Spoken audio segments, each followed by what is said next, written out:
जय हिंद and welcome to Study Battle. हम लोग देख रहे हैं आज घटना चक्र जनरल हिंदी का क्वेश्चन देखेंगे हम लोग, जो आने वाले सभी एग्जामों के लिए बहुत इंपॉर्टेंट रहेगा। तो देर न करते हुए चैप्टर नंबर 3 है जिसका नाम है वर्णमाला, उसका पहला क्वेश्चन है परिभाषा एवं परिचय, इसका सब चैप्टर है, इसको देखते हैं। पहला क्वेश्चन क्या है, भाषा की सबसे छोटी इकाई क्या है? भाषा की सबसे छोटी इकाई वर्ण होती है, वर्ण।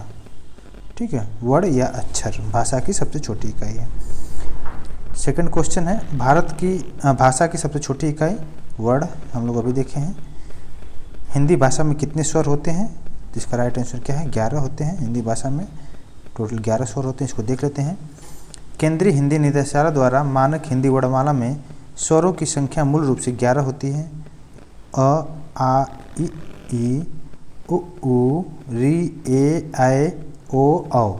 ठीक है, इसके अतिरिक्त अनुस्वार होता है, अंग होता है तथा विसर्ग होता है अ, एवं अनुनासिक भी होता है,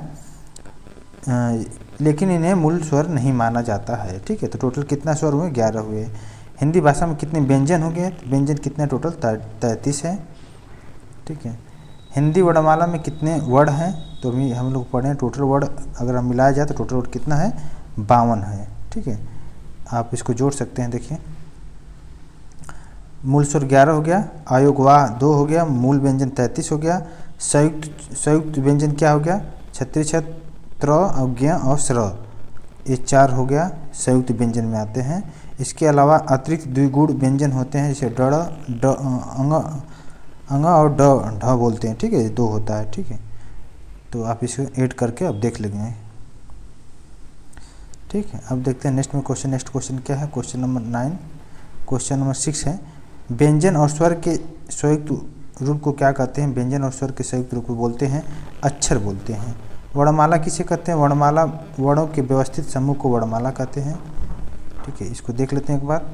वर्ण या अक्षर उस ध्वनि को कहते हैं जिनके टुकड़े नहीं हो सकते हैं, अर्थात यह भाषा की सबसे छोटी इकाई है, वर्ण या अक्षर। व्यंजन और स्वर के संयुक्त रूप को अक्षर कहते हैं। अक्षर या वर्णों के व्यवस्थित समूह को वर्णमाला कहते हैं। हिंदी के लिए प्रयुक्त देवनागरी लिपि में कुल 52 वर्ण हैं, जिसमें से 11 स्वर होते हैं, 2 अयोगवाह है, 33 व्यंजन हैं और 2 द्विगुण व्यंजन तथा 4 संयुक्ताक्षर होते हैं। ठीक है, इसके अलावा देखा जाए तो वर्णों के समुदाय को क्या बोलते हैं? वर्णों के समुदाय को वर्णमाला बोलते हैं। क्वेश्चन नंबर 8 है, जो आया हुआ प्रीवियस ईयर में है। हिंदी में कुल कितने व्यंजन हैं? हम लोग पढ़े थे, हिंदी में कुल 33 व्यंजन हैं। ठीक है, देख लीजिए। जिसे क वर्ग, च वर्ग, ट वर्ग, त वर्ग और प वर्ग में प्रत्येक में 5 व्यंजन हैं, तो 25 तो ऐसे हो गया। 4 जो होते हैं अंतःस्थ होते हैं, अंतःस्थ व्यंजन मतलब य, र, ल, व को अंतःस्थ व्यंजन बोलते हैं, और 4 जो होते हैं उष्म व्यंजन जो बोलते हैं, जैसे स। ठीक है, तथा ह भी उष्म व्यंजन में आता है। इस प्रकार कुल मिलाकर कितना हो गया? 33 व्यंजन। 25 तो तुम्हारा क वर्ग, च वर्ग, ट वर्ग, त वर्ग, प वर्ग करके 25 व्यंजन हो गए, प्लस में अंतःस्थ हो गए आपका 4, प्लस उष्म व्यंजन 4, 25, 4, 29, 4, 33। ठीक है, अब नेक्स्ट क्वेश्चन देखते हैं।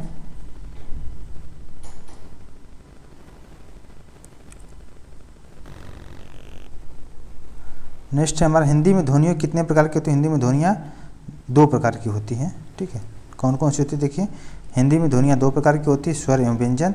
स्वर वे हैं जो बिना किसी अन्य की सहायता से उच्चारित हो सकते हैं। अब व्यंजन है, व्यंजन में स्वरों की आवश्यकता होती है बोलने के लिए, उच्चारण करने में स्वरों की सहायता से होता है। शब्द की सबसे छोटी इकाई, सबसे छोटी इकाई वर्ण या अक्षर होता है। ठीक है, वर्णमाला में स्पर्श व्यंजनों की संख्या, वर्णमाला में स्पर्श व्यंजनों की संख्या 25 है टोटल। देख लेते हैं, स्पर्श व्यंजनों की संख्या 25 है। ये क वर्ग, ट वर्ग, क वर्ग, क वर्ग, च वर्ग, त वर्ग, ट वर्ग और प वर्ग में डिवाइड है। टोटल 25 ये हो गया। देखिए, क, ख, ग, घ, ङ, च, छ, ज, झ, ङ, ट, ठ, ड, ढ, ड़, त, थ, प, त, थ, द, ध, न, प, फ, ब, भ, म। ठीक है, तो टोटल 25 हो गए। एक से अधिक वर्णों के मेल को क्या बोलते हैं? एक से अधिक वर्णों के मेल को अक्षर बोलते हैं। हिंदी वर्णमाला में व्यंजनों की संख्या टोटल 33 होती है, हम लोग डिस्कस किए हैं। भाषा की सार्थक लघुत्तम इकाई किसे माना जाता है? तो इसका राइट आंसर क्या है? शब्द को भाषा की सार्थक लघुत्तम इकाई माना जाता है। लिपि चिन्हों के क्रमबद्ध समूह को क्या बोलते हैं? क्वेश्चन नंबर 16 है, लिपि चिन्हों के क्रमबद्ध समूह को वर्णमाला बोलते हैं। नेक्स्ट क्वेश्चन है, जिनका उच्चारण स्वतंत्रता से होता है और जो व्यंजन के उच्चारण में सहायक होते हैं उसे क्या बोलते हैं? उसे स्वर बोलते हैं। व्यंजन स्वर की सहायता से बोला जाता है। और अब देखते हैं ह्रस्व स्वर में, ह्रस्व स्वर में देखते हैं, हिंदी भाषा में ह्रस्व स्वरों की संख्या कितना होता है? तो ह्रस्व स्वरों की संख्या 4 होता है। कौन सा होता है? अ, ई, उ और री, ये 4 क्या है? ह्रस्व स्वर हैं। जिन स्वरों की उत्पत्ति दूसरे स्वरों से नहीं होती है उसे बोलते हैं ह्रस्व स्वर बोलते हैं। आई थिंक आपको क्लियर हो गया होगा ह्रस्व स्वर के बारे में।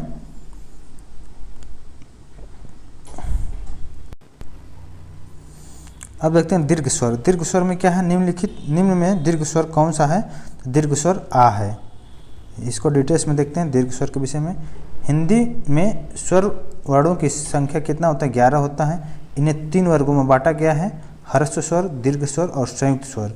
ह्रस्व स्वर के अंतर्गत कौन सा आते हैं? अ, ई, उ और री आते हैं। दीर्घ स्वर के अंतर्गत आता है आ, ई, उ तथा संयुक्त स्वर के अंतर्गत आता है ए, आई, ओ और व आते हैं। ठीक है, निम्नलिखित में दीर्घ स्वर कौन सा है? दीर्घ स्वर ई है। ठीक है, देखिए आ, ई, उ और आ, ई, उ दीर्घ स्वर होते हैं तथा अ, ई, उ और री ह्रस्व स्वर होते हैं और ए, आई, ओ और संयुक्त स्वर होते हैं। अभी हम लोग डिस्कस किए हैं। ये आया UP ग्राम विकास अधिकारी वीडियो के 2018 में। निम्नलिखित में से कौन सा मूल दीर्घ स्वर नहीं है? इसका राइट आंसर है ओ, मूल दीर्घ स्वर नहीं है। प्लुत स्वर के विषय में देखते हैं। प्लुत स्वर कौन सा है? प्लुत स्वर ओम है। ठीक है, इसको देखते हैं प्लुत स्वर के विषय में। ओम प्लुत स्वर है, शेष त्रिटुपुड़ है। जिस स्वर के उच्चारण में ह्रस्व का 3 गुना समय लगे उसे प्लुत स्वर कहते हैं। ठीक है, इसका कोई भी चिन्ह नहीं होता है।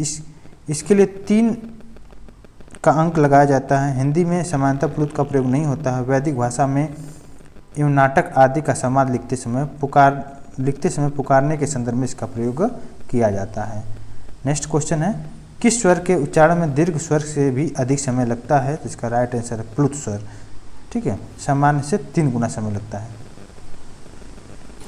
तीव्र स्वर से भी अधिक समय लगता है इसको। अब देखते हैं अग्र स्वर के विषय में। अग्र स्वर में क्वेश्चन है, हिंदी स्वर का वर्गीकरण जब जीभ के भाग के आधार पर किया जाता है तो निम्नलिखित में से कौन सा भेद इसके अंतर्गत नहीं आता है? तो इसका राइट आंसर है विवृत स्वर। इसके विषय में देख लेते हैं। देखिए डिटेल्स में देखते हैं। स्वर उच्चारण में जीभ का अग्र, मध्य और पश्च भाग सहायक होता है। इसी आधार पर हिंदी स्वरों को 3 भागों में विभाजित किया गया है, अग्र स्वर, मध्य स्वर और पश्च स्वर। मुख के खुलने की स्थिति के आधार पर स्वर के 4 भेद होते हैं, जिसे बोलते हैं विवृत, अर्धवृत और अर्धसंवृत और संवृत होते हैं। ठीक है, मध्य स्वर किसे कहते हैं? मध्य स्वर अ को बोलते हैं मध्य स्वर।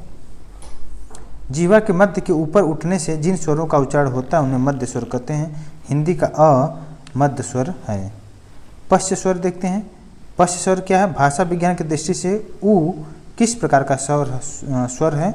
उ जो है पश्च स्वर है। पश्च स्वर, पश्च संवृत या पश्च स्वर। डिटेल्स में थोड़ा सा देखते हैं। भाषा विज्ञान की दृष्टि से उ के उच्चारण में जीभ का पश्च भाग काम करता है, अतः यह पश्च स्वर है। ठीक है, उ के उच्चारण में ओष्ठ, वृत्तमुखी या गोलाकार तथा जीभ ऊपर उठने के कारण संवृत स्वर भी होता है।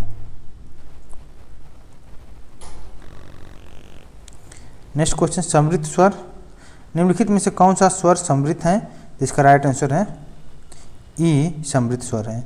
संवृत वे स्वर होते हैं जिनके उच्चारण मुख विवर लगभग बंद होता है, जैसे ई, उ और उ होता है। ठीक है, अर्ध विवृत स्वर कौन सा होता है? अर्ध विवृत स्वर ए है, अर्ध विवृत स्वर। ए अर्ध विवृत स्वर है जिन स्वरों के उच्चारण में जिह्वा अर्ध संवृत से भी कम उठती है उन्हें क्या बोलते हैं? अर्ध विवृत कहलाते हैं। ये हैं ए और औ।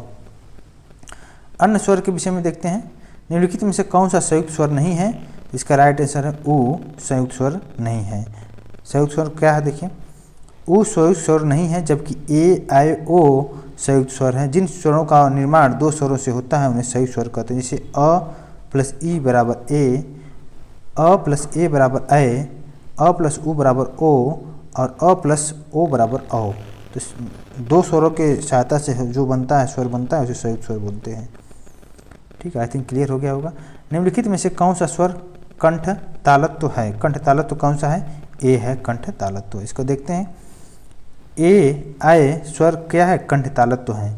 और अ आ कंठ है, ई तालत्व है तथा ओ और औ स्वर कंठोष्ठ है। देखिए आप बोलोगे, जैसे ही बोलोगे तो आप देखो कहाँ पे जहाँ कहाँ पे जोर पड़ रहा है। ठीक है, बोलते समय तो देखिए ए आए तो कंठ और ताल का मिक्स हो रहा है, तो यहाँ पे कंठ तालत्व हो गया।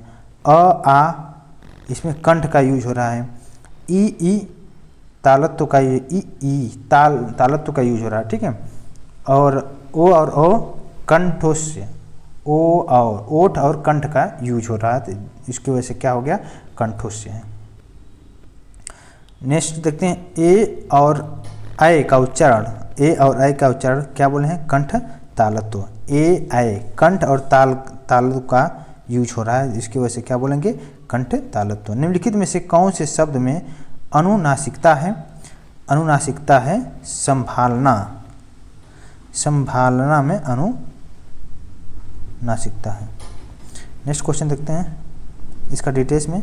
संभालना शब्द में अनुनासिकता का प्रयोग हुआ है जिन शब्दों के उच्चारण में श्वास का निकास मुंह एवं नाक दोनों से होता है। संभालना, तो उन्हें क्या बोलते हैं? अनुनासिक शब्द कहा जाता है। निम्नलिखित शब्दों में अनुनासिकता है। अनुनासिकता में देखो कटीला, कटीला जैसे क्या होता है? उच्चारण में श्वास का निकास मुंह एवं नाक दोनों से होता है। कंटीला, संभालना। ठीक है, तो इस तरह का प्रयोग जहाँ पे हो वहाँ पे अनुसारता होता है। ठीक है। नेक्स्ट क्वेश्चन है क्वेश्चन नंबर 34। स्वरों के उच्चारण में लगने वाले समय को क्या बोलते हैं? स्वरों के उच्चारण में लगने वाले समय को मात्रा बोलते हैं। ठीक है, मात्रा। देखिए स्वरों के उच्चारण में लगने वाले समय को मात्रा कहते हैं। मात्रा या उच्चारण के आधार पर स्वर तीन प्रकार के होते हैं: ह्रस्व स्वर, दीर्घ स्वर और प्लुत स्वर। प्लुत स्वर में सबसे ज़्यादा समय लगता है, इसलिए इसको प्लुत स्वर बोलते हैं। स्वर किसका भेद है? स्वर किसका भेद है? तो वर्ण का भेद क्या है? स्वर है। हिंदी वर्णमाला के दो भागों में विभाजित किया गया है। हिंदी वर्णमाला को पहला स्वर और व्यंजन में। संधि के तीन प्रकार के होते हैं: संधि, स्वर संधि, व्यंजन संधि और विसर्ग संधि। किंतु यदि केवल स्वर की बात किया जाए तो यह वर्णों के विभाजन का ही अर्थ स्पष्ट करता है या प्रकट करता है। Next question 36। मात्रा स्वर को क्या कहते हैं? मात्रा स्वर को बोलते हैं समरूप या ग्रेफिम। ओ और किस प्रकार के वर्ण हैं? ओ और औ। ओ और देखिए यहाँ पे कंठोष्य, कंठ और ओठ का दोनों का यूज हुआ है ओ और ओ में, इसलिए क्या है? कंठोष्य वर्ण है। किस वर्ण का उच्चारण अच्छा स्थान कंठ तालु? कंठ तालु, देखिए कंठ तालु किसमें है? ए में। ए और ए में कंठ तालु। देखिए आप बोलिए, बोल के आप चेक कर सकते हैं। ए और ए आए करेंगे तो इसमें क्या होगा? कंठ और तालु दोनों का यूज हो रहा है। दैट्स वाई इसका आंसर है ऑप्शन नंबर डी आए। ठीक है, 38 का। अब देखते हैं 39। देखिए इसका डिटेल्स में देखिए।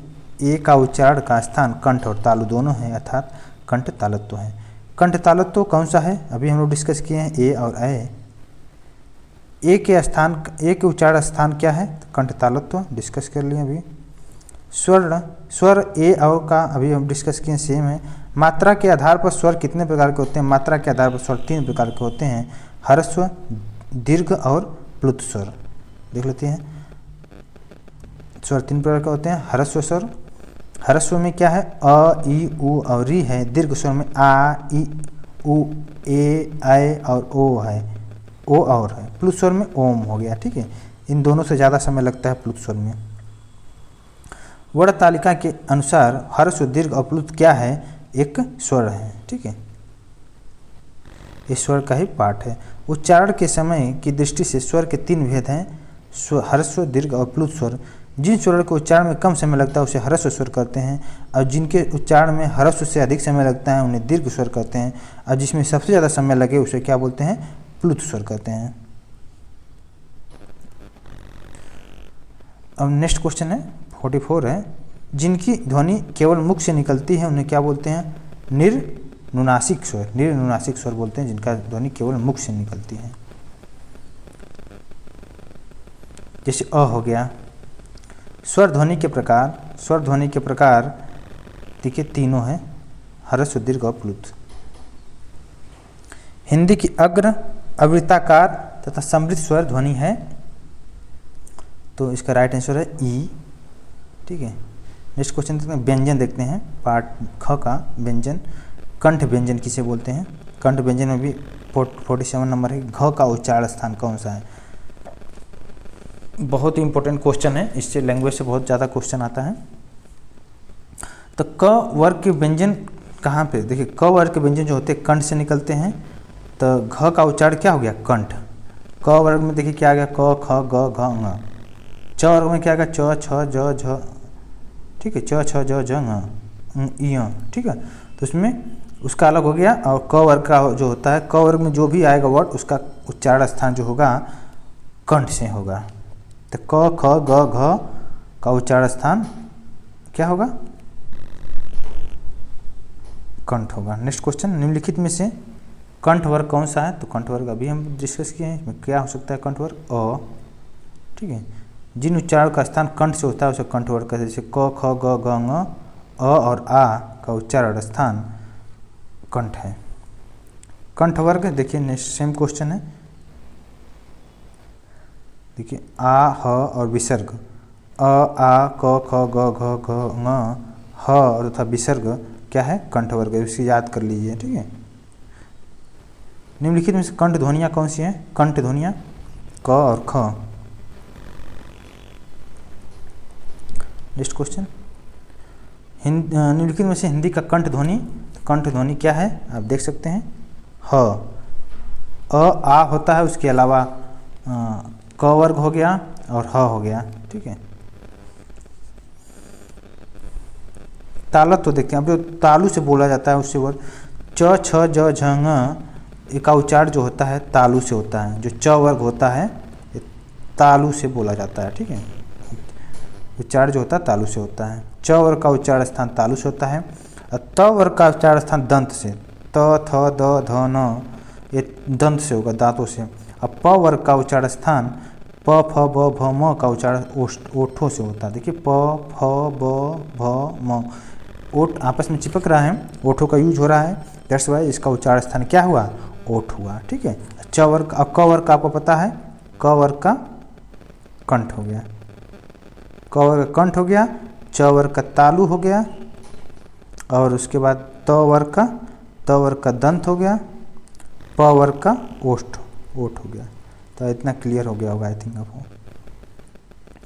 नेक्स्ट, निम्नलिखित व्यंजनों में से कौन से व्यंजन का उच्चारण तालु से होता है? तो छ। देखिए च वर्ग तालु से होता है। स का उच्चारण स्थान क्या है? तालु। तालु और जीभ के स्पर्श में बोले जाने वाले वर्ग क्या है? जैसे देखिए ई च वर्ग तथा स, ये क्या है? तालु का यूज होता है। स ध्वनि तालु अभी हम लोग डिस्कस किए। निम्नलिखित में से तालत ध्वनि सेम वर्ड है, सेम क्वेश्चन है। ठीक है, अब देखते हैं नेक्स्ट, च वर्ग ध्वनियाँ किस वर्ग में आती हैं? तालु से आती हैं, तालुत्व में आता है। च वर्ग के अलावा देखिए च वर्ग हो गया, च छ ज झ ङ य, उसके अलावा ई और ई है, छोटी ई बड़ी ई है, और उसके बाद य और स आते हैं तालु वर्ग में। ठीक है, तो इतना याद होना चाहिए तालु वर्ग में कौन से आते हैं। देखिए ये सब सारा तालु वर्ग में है। ई च छ ज झ अ य आदि का उच्चारण स्थान जो होता है तालु से होता है। किस व्यंजन का उच्चारण स्थान तालु से है? तो झ है। ग का उच्चारण स्थान क्या है? ग का उच्चारण स्थान कंठ है, न कि और न का दंत है। न वर्ग का, जैसे त वर्ग का जो होता है दंत होता है। उच्चारण के आधार पर यवा का व्यंजन क्या हो गया? यवा का व्यंजन तालुत्व होता है। ये सब च वर्ग में आते हैं। ठीक है, य का उच्चारण स्थान क्या होता है? तालु होता है। ठीक है, अब सेम क्वेश्चन हम लोग डिस्कस किए। अब आते हैं इसमें मूर्धन्य व्यंजन में। मूर्धन्य व्यंजन कौन सा है? मूर्धन्य व्यंजन के विषय में देखते हैं। ढ, ढ का उच्चारण स्थान क्या है? ढ का उच्चारण स्थान क्या है? मूर्धन्य है। ये ट वर्ग का, जो ट वर्ग में आता है ट, ठ, ड, ढ, तो इसमें क्या होता है? इसका उच्चारण स्थान मूर्धन्य है। ट वर्ग का मूर्धन्य हो गया, मूर्धा।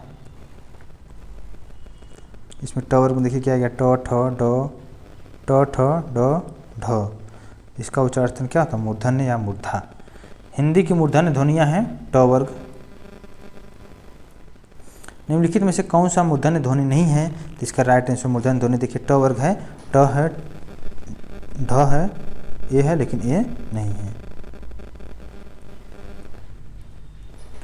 ट वर्ग में किस प्रकार की ध्वनि है? मूर्धन्य। अब देखें दंत वर्ग, जो दंत व्यंजन होते हैं, जो दांतों के इस्तेमाल से बोले जाते हैं। जैसे हो गया दंत, हो गया हमारा क्या हो गया? देखिए स जो है दंत वर्ग है। स के अलावा देखिए स जो दंत उच्चारण स्थान की दृष्टि से शुद्ध विकल्प है। देखिए क कंठ वर्ग का कौन सा है? अ, आ और क वर्ग, इसके अलावा ह और विसर्ग हो गया। तालु का ई और च वर्ग, इसके अलावा स और य हो गया। मूर्धन्य, मूर्धन्य क्या? देखिए री हो गया, ट वर्ग हो गया और र और स हो गया मूर्धन्य। दंत वर्ग में त वर्ग हो गया, ल हो गया और स हो गया। ठीक है।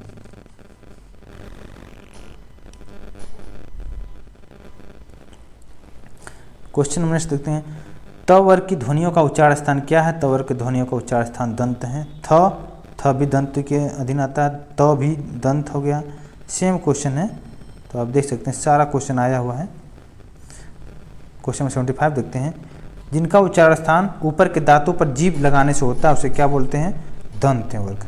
देखिए दंत वर्ग त, थ, द, ध, न, ल और स, ये सब दंत वर्ग हैं। ठीक है।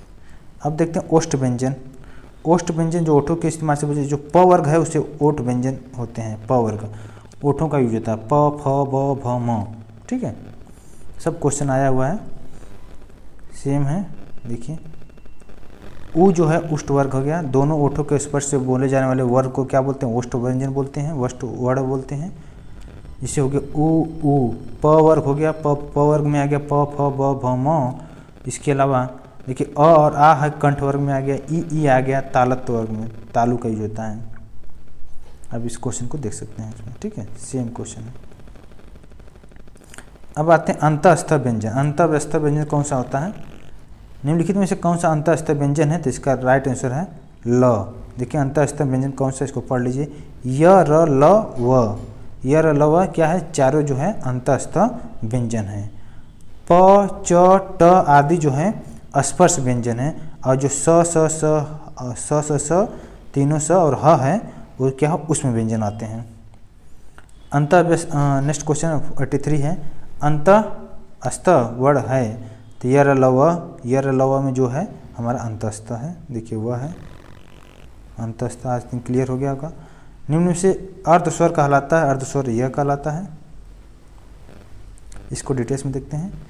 य, र, ल, व परंपरागत शब्दावली में अर्ध स्वर के अंतर्गत आते हैं।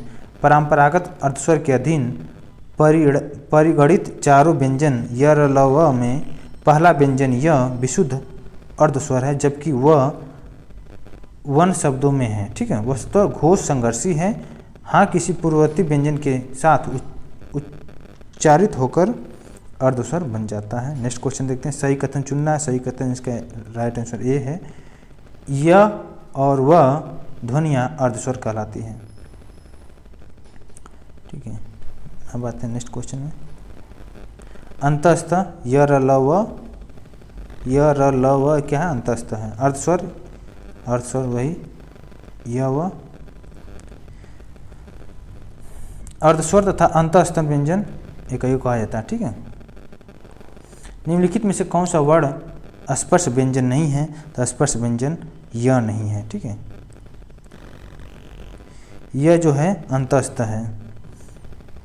प वर्ग को स्पर्श व्यंजन कहते हैं, जबकि य क्या है? स्पर्श व्यंजन के अंतर्गत नहीं आता है, यह आता है यह अंतःस्थ।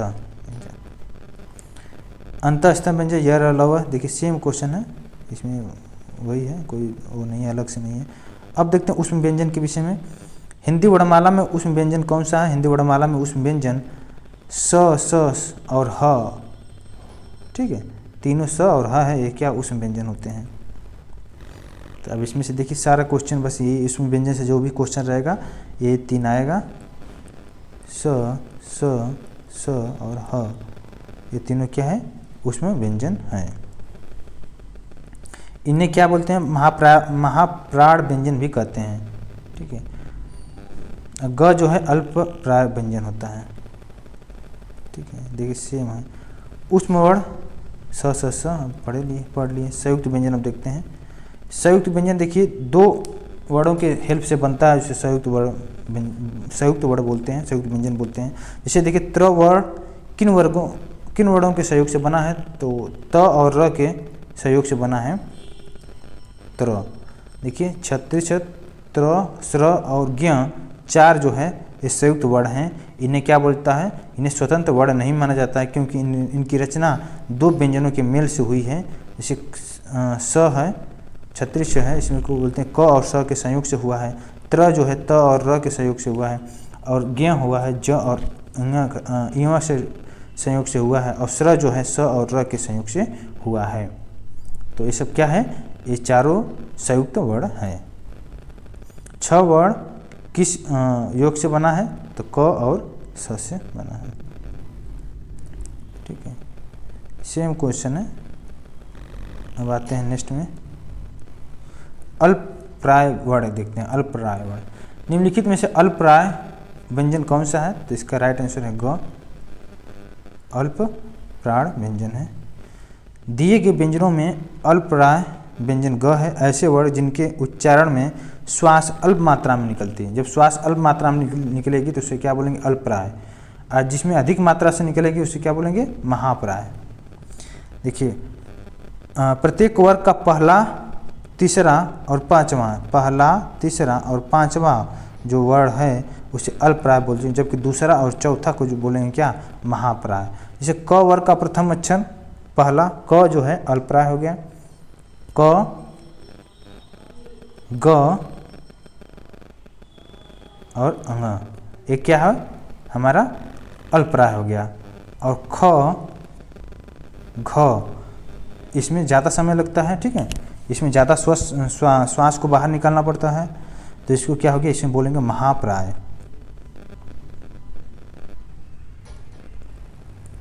निम्नलिखित में से कौन सा अल्पप्राय व्यंजन है?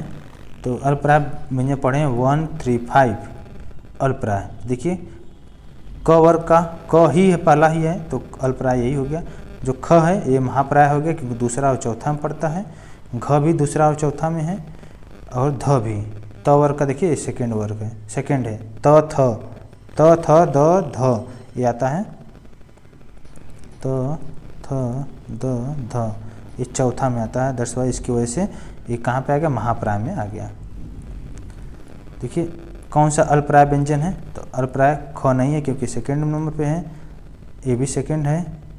च का पहला है, च वर्ग का पहला, तो इसलिए ये क्या? अल्पप्राय है। फ क्या है? प, फ ये भी सेकेंड है, तो इसकी वजह से ये भी क्या है? महाप्राय। जो सेकेंड है और फोर्थ है वो महाप्राय रहेगा। और च वर्ग का जो किसी वर्ग का जो पहला व्यंजन रहेगा उसे क्या बोलेंगे? अल्पप्राय। तो आप देख सकते हैं महाप्राय। अब महाप्राय भी देख लिए इसमें।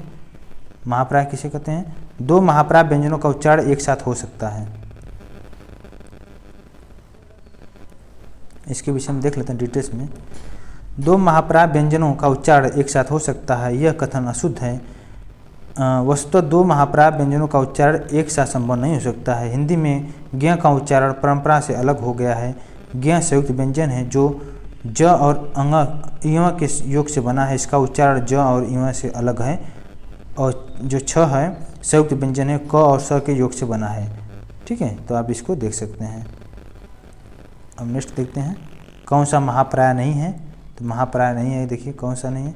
ये भी महाप्राय है क्योंकि दूसरा है। क, ख, ग, घ ये भी चौथा है, तो ये भी नहीं है। ये भी महाप्राय है, तो कौन सा नहीं ये पूछना है।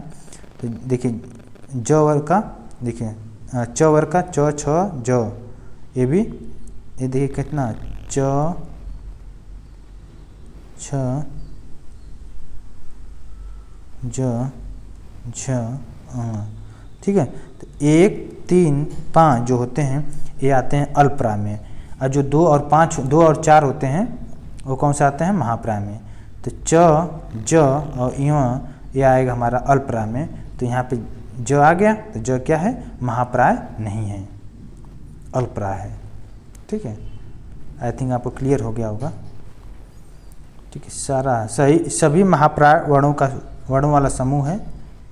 देखिए महाप्राय जिसमें ज़्यादा सांस बाहर निकलना पड़ता है, 2 और 4 सभी वर्गों के 2 और 4 वर्णों को क्या बोलेंगे, महाप्राय। तो देखिए 2 और 4 किसमें किसमें है, ख है, ठीक है, इसमें है, छ भी है,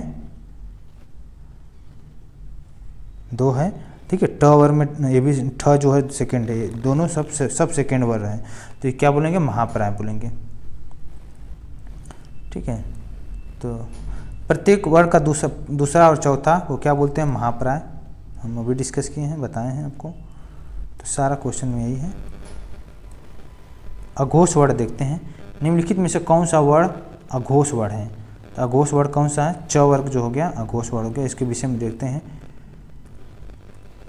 जिन व्यंजन वर्णों के उच्चारण में स्वर तंत्रियाँ क्या होता है, झंकृत होती हैं, वे घोष होते हैं, और जिसमें झंकृत नहीं होती हैं उसे अघोष बोलते हैं। जैसे देखिए क, ख, च, छ, ट, ठ, त, थ, प, फ, स और स तीनों स, ये सभी क्या अघोष श्रेणी में आते हैं।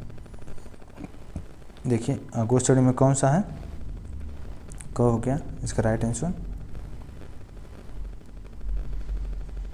इसका ये भी देख सकते हैं, व्यंजन वर्गों को पहले और दूसरे व्यंजन को क्या बोलते हैं, अघोष बोलते हैं। पहले और दूसरे को अघोष बोलेंगे और शेष को क्या बोलेंगे, सघोष। ठीक है, अघोष वर्ग कौन सा है, अघोष वर्ग स। अघोष वर्ग कौन सा, इसमें प हो गया, तो आप देख सकते हैं। अब देखते हैं सघोष में क्या है। सघोष में 1 और 2 को छोड़कर बाकी से क्या है, सब सघोष है। उसमें कंपन ज़्यादा होता है, उसमें क्या होता है, सघोष होता है। सघोष वर्ग कौन सा, इसमें देखिए ब हो गया, ब कंपन हो रहा है, बहुत ज़्यादा झंकृत हो रहा है। ब क्या है, एक सघोष वर्ण है। जिन वर्णों के उच्चारण में स्वर तंत्रियाँ झंकृत होती है उसे क्या बोलते हैं, सघोष। जिनमें झंकृत नहीं होते उन्हें अघोष बोलते हैं। अघोष वर्ग देखिए अभी हम लोग देखे थे, क, ख, च, छ, ट, ठ, त, थ, प, फ, स क्या है, तीनों अघोष है। और सघोष कौन सा है, प्रत्येक वर्ग का तीसरा, चौथा और पांचवा वर्ग जो है वो हमारा सघोष में आएगा। तो देखिए क वर्ग का क्या, क, ख को छोड़कर ग, घ ये सब आ जाए हमारा। देखिए ग, घ, अंग ये हमारा आ गया क वर्ग का। ज, झ, ञ, फिर देखिए फिर अंग, ढ और अड़, ऐसे करके आप देख लेंगे पूरा। और सभी स्वर जो य, र, ल, व, सभी स्वर और य, र, ल, व, ह ये सभी क्या आता है, सघोष में आता है। घोष वर्ग कौन सा है, घोष वर्ग देखिए ये सब सभी क्या है, स्वर घोष वर्ग होते हैं। अब देखते हैं अयोग वा। हिंदी भाषा की कुल वर्ण लिपियाँ होती हैं, हिंदी भाषा की कुल वर्ण लिपियाँ 52 होती हैं। अभी हम लोग डिस्कस किए थे, स्टार्टिंग में 11 स्वर होते हैं, 2 अयोगवाद, 33 व्यंजन, 2 द्विगुण व्यंजन तथा 4 संयुक्ताक्षर होते हैं। वह वर्ड है दंतोस्त। ठीक है, नेक्स्ट क्वेश्चन है, जिन ध्वनियों की गणना न स्वर में की जाती है न व्यंजन में किया जाता है उसे क्या बोलते हैं, उसे बोलते हैं अयोग वा। अयोग वा बोलते हैं उनको, जिनका न ही स्वर में किया जाता है न ही व्यंजन में किया जाता है। ठीक है, अब इसके अलावा नेक्स्ट क्वेश्चन देखते हैं। नेक्स्ट क्वेश्चन है, अयोगवा कहा जाता है विसर्ग को। ठीक है, हिंदी वर्णमाला में अ, अंग और अह को क्या बोलते हैं, तो अयोगवाह बोलते हैं। ठीक है, इसका देखिए डिटेल्स में देख लेते हैं। अयोगवाह अनुस्वार अंग, अह और अह को क्या बोलते हैं, अयोगवाह बोलते हैं। यह ध्वनियाँ न तो स्वर होती है न ही व्यंजन होता है, फिर भी अर्थ का वहन करती हैं। जैसे पंडित किशोरी दास वाजपेयी के शब्दों में इनकी स्वतंत्र गति नहीं है, इसलिए स्वर नहीं है, और व्यंजनों की तरह ये स्वरों कि पूर्व नहीं है, पश्चात आते हैं, इसलिए व्यंजन नहीं है। वर्णों के दोनों श्रेणियों में किसी के साथ जिनका इनका जाति योग नहीं है, ठीक है, इन ध्वनियों क्या बोलते हैं, अयोगवाह बोलते हैं। जीवा के आधार पर स्वर कितने प्रकार के होते हैं? जीवा के आधार पर स्वर 3 प्रकार के होते हैं, अग्र स्वर, मध्य स्वर और पश्च स्वर होते हैं, ठीक है। अयोगवाह अनुस्वार एवं विसर्ग को अयोगवाह बोलते हैं, ठीक है। अयोगवाह कौन सा? देखिए अयोगवाह ये है ऑप्शन नंबर डी इसका राइट आंसर, हम लोग डिस्कस किए थे। अब आते हैं विविध। इसमें जो बचा हुआ लगभग 50 या 40 क्वेश्चन होगा, इसको विविध में उसको देख लेते हैं बहुत जल्दी में, इस चैप्टर को कंप्लीट कर देते हैं। निम्नलिखित में से पार्श्विक ध्वनियाँ कौन सी है? पार्श्विक ध्वनियाँ ल है, जैसे जिन ध्वनियों को उच्चारण जीभ एवं तालु को छुए बिना किंतु बगल पार्श्व से हवा निकल जाती है उसे पार्श्विक ध्वनियाँ कहते हैं। इसमें केवल ल जो व्यंजन है इसमें पार्श्विक ध्वनियाँ हैं।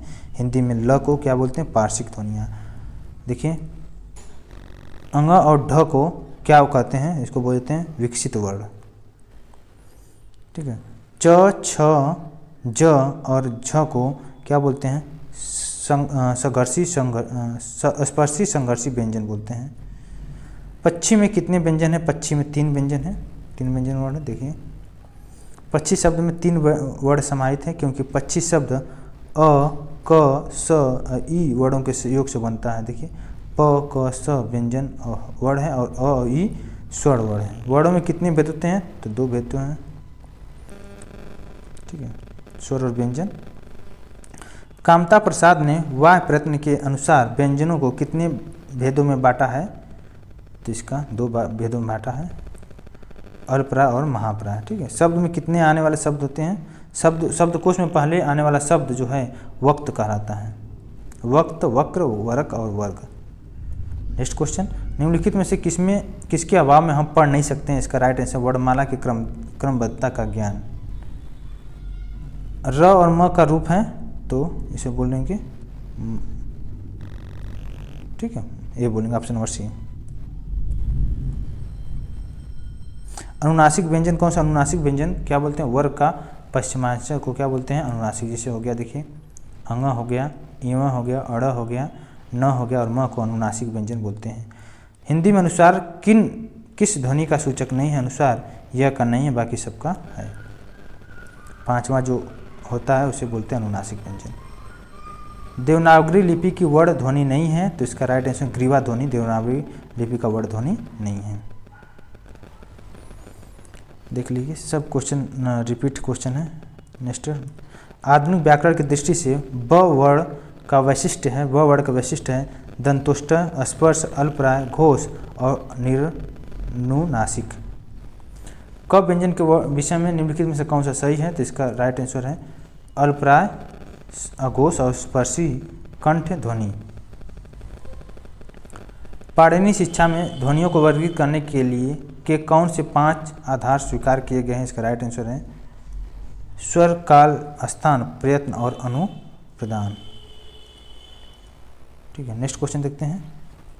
व का उच्चारण स्थान दंतोस्थ है, ठीक है। नेक्स्ट क्वेश्चन, जीवा की नोक पर ऊपर के दांतों की पंक्ति के सामने वाले दांत के ऊपरी हिस्से के संपर्क में आकर वायु के प्रवाह को अवरुद्ध करती है, ऐसे उच्चारण स्थान को क्या बोलते हैं? ऐसे उच्चारण स्थान को बोलते हैं वर्तस्य, ठीक है। दंतोस्थ ध्वनि कौन सी है? दंतोस्थ ध्वनि ऑप्शन के हिसाब देखेंगे तो ऑप्शन के हिसाब से वह जो है दंतोस्थ ध्वनि है। यह जो है तालत्व है, फ जो है ओष्ठ है, प वर्ग जो होता है ओठो द्वारा बोला जाता है, और र जो है मूर्धन्य ध्वनि है, ठीक है। किसी शब्दकोश में स का क्रम किस वर्ण के बाद आता है? तो त्र के बाद क्या होता है? स का वर्ण क्रम आता है। प्र में पूर्ण वर्ण है तो र है, प और र मिलकर क्या बनता है? प्र। निम्नलिखित में से कौन से शब्द में र व्यंजन नहीं है? तो इसका राइट आंसर मातृभूमि में र व्यंजन नहीं है। जब एक ध्वनि का द्वित्व हो जाता है तो वह क्या कहलाता है? इसका राइट आंसर है युग्मक ध्वनियाँ कहलाती हैं। निम्नलिखित में से अघोष अल्पराय कौन सी है? अघोष अल्पराय क और त अघोष अल्पराय है। निम्नलिखित में से कौन सा वर्ण सघोष महाप्राय व्यंजन है? इसका राइट आंसर है झ। झ क्या है? सघोष महाप्राय व्यंजन है। देख लेते हैं। महाप्राय व्यंजन में आ गया ख आ गया, घ आ गया, झ आ गया और झ, ठ और ड़। देखिए घोष वर्ग में कौन सा है, वर्ग का तीसरा, चौथा और पांचवा को क्या बोलते हैं, घोष वर्ग। ठीक है, स्वर और इसके अलावा स्वर्ण वर्ग हो गया, य र लव हो गया और ह वर्ग को घोष वर्ग कहते हैं। सघोष महाप्राय व्यंजन झ होता है, झ वर्ग का चौथा और सघोष भी है और महाप्राय के अंतर्गत भी आता है। ठीक है, अब देख लीजिए क्वेश्चन को, बहुत ज़्यादा डिटेल्स में नहीं दिया है। नेक्स्ट क्वेश्चन देखते हैं। अंतस्थ और उष्म वर्ण के व्यंजन कितने हैं, तो टोटल 4 है। 4 4 जोड़ोगे तो 4 अंतस्थ और उष्म के 4, तो कितने हो गए, 8 हो गए। निम्नलिखित शब्दकोश में क के बाद कौन सा व्यंजन दिखाई देता है, इसका राइट आंसर है छ।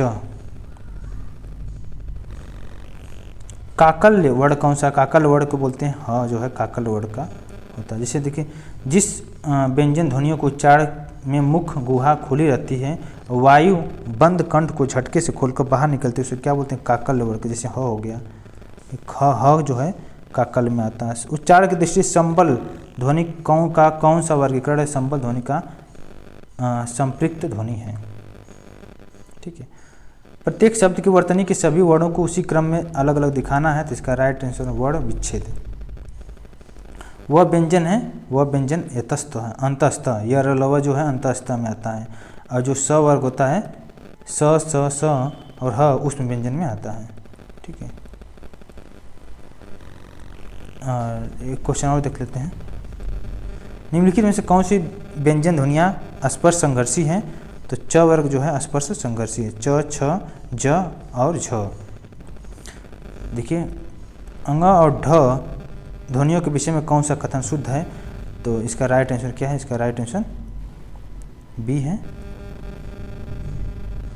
ये मूर्धन उच्छिप्त ध्वनियाँ हैं। ठीक है, इन्हें अल्पप्राय ध्वनियाँ भी हैं, इसे कहते हैं। ठीक है, अब नेक्स्ट चैप्टर में हम लोग डिस्कस करेंगे संज्ञा, जो चैप्टर नंबर 4 होगा, बहुत इंपॉर्टेंट रहेगा। संज्ञा का सारा क्वेश्चन देखेंगे हम लोग। चैप्टर नंबर 3 हम लोग का कंप्लीट हो गया है। बहुत इंपॉर्टेंट क्वेश्चन हम लोग डिस्कस किए हैं। चैप्टर नंबर 4 को डिस्कस करेंगे नेक्स्ट लेक्चर में। अभी के लिए बस इतना ही। Thank you so much.